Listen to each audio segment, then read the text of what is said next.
আমার কড়াই এখন গরম হয়ে গেছে, আমি এখন দারচিনি দিয়ে দিলাম, তারপরে এলাচ দিয়ে দিলাম, তারপরে রসুন দিয়ে দিলাম, তারপরে আমি তেজপাতা দিয়ে দিলাম, আমি 5টা শুকনা মরিচ দিয়ে দিলাম।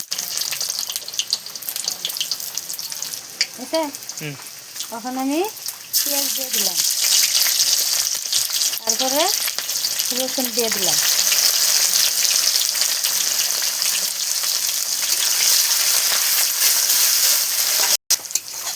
আগে কম যাবো না, আমি অল্প ভাজা ভাজা করে আদা দিয়ে দিব। এখন আমি আদা দিয়ে দিলাম,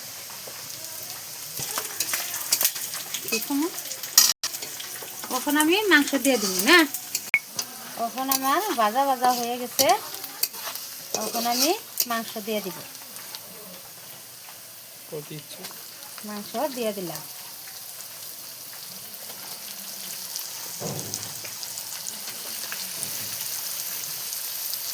তখন আমি নাইরে দেখে দিব, তখন আমি মাংস নেড়ে দিতেছি, নেড়ে দিয়ে আলু দিয়ে দিব। তখন আমি একটা একটা করে আলু দিয়ে দিলাম,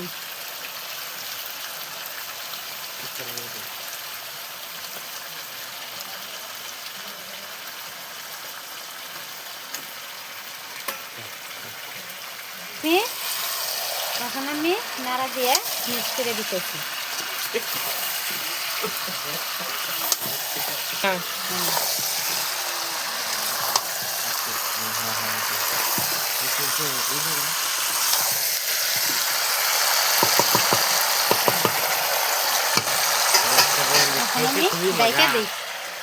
তখন আমি ডাইকে দিলাম,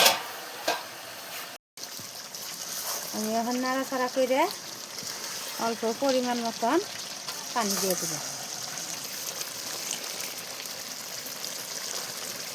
আমি দিয়ে দিচ্ছি।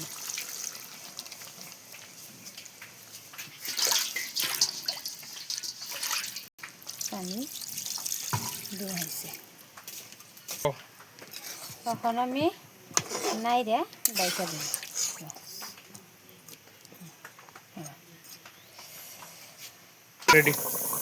আমার মাংস আর 20 মিনিট, তাই আমার মাংস হয়ে যাবো।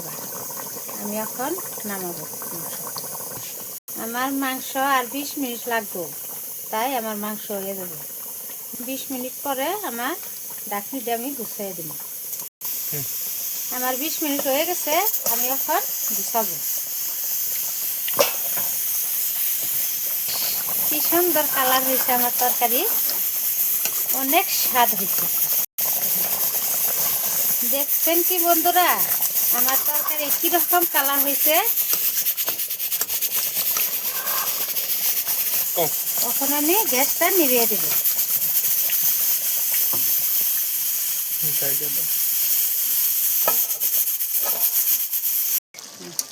তখন আমি অল্প নাড়াচাড়া করে দিই।